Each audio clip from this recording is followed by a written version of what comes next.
And they went, where's the money? You know, they wanted money.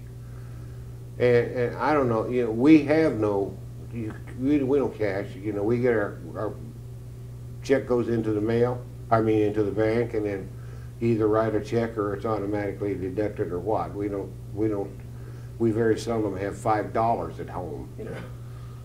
They didn't buy this at all, you know, they thought we had gobs of money for some god reason, and I have no idea why.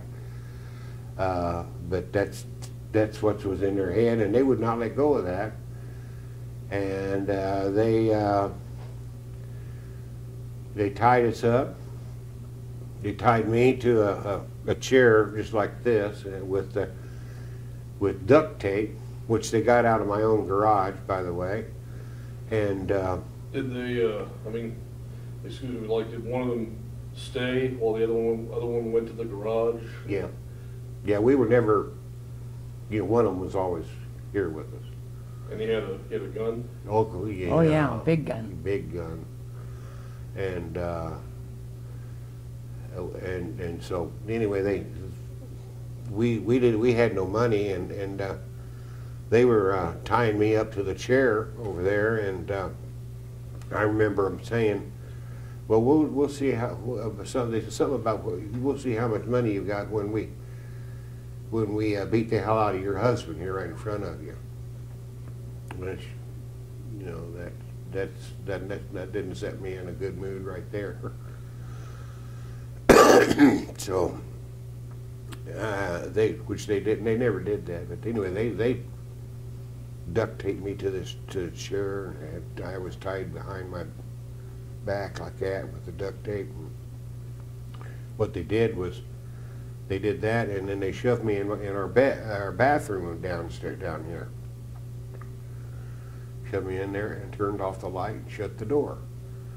And I'm sitting in the dark, and I can't, you know, I don't know what's going on out here. That's when she comes in, because then they started working on her. And every once in a while, they would come in with their gun, put it to my head, and say, if you don't tell me where the money's at, I'm going to kill you right now. And I tried to explain to them, we didn't have any money. They did that at least twice, in 10 or 15 minute intervals. And then the next time he came in, he put tape over my mouth. I have no clue why. I didn't know why. I couldn't tell what was going on out here. And then, You were still in the bathroom at this yeah, I'm still, you know, locked in the bath. I'm like a mummy. They wrapped me up good on them. point? And in the meantime, Julia is still outside. She's out here. They tied her up too. So anyway, they tied her up, and I was in there. They came in and they taped me up on the mouth. And the next 2 or 3 times they came in, they kept. They said, "I'm gonna kill you right now." They look you right in the eye and they say, "If you don't tell me where the money is, you're gonna die right now." And this gun looked, you know, this big around. I know it wasn't, but it, you know, when you have a gun pointed at you, it looks rather large.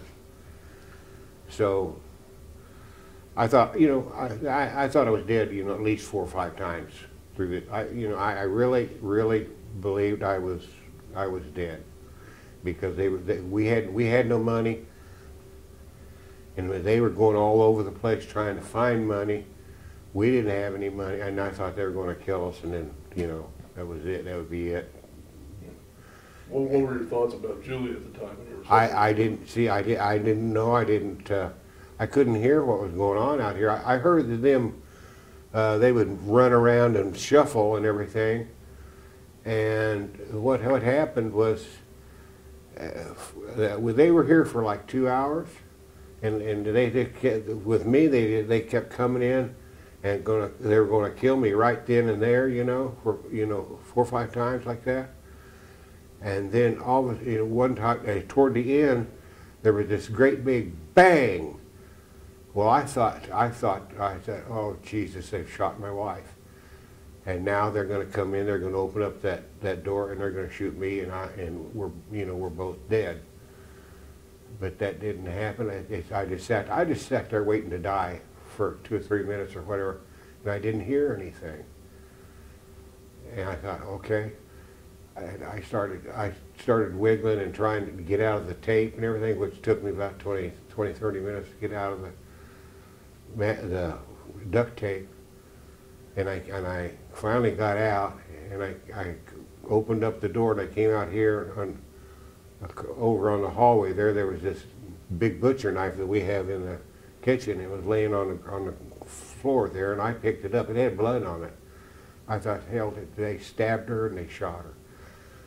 And then I came around the corner there, and then she was just standing up here, and she was still taped like crazy too. And she said, call 911. You know, she's alive, you know, and I'm sitting here, holy crap, that's great. And I'm calling 911. I couldn't find the phone. They had destroyed 2 or 3 of our phones, you know.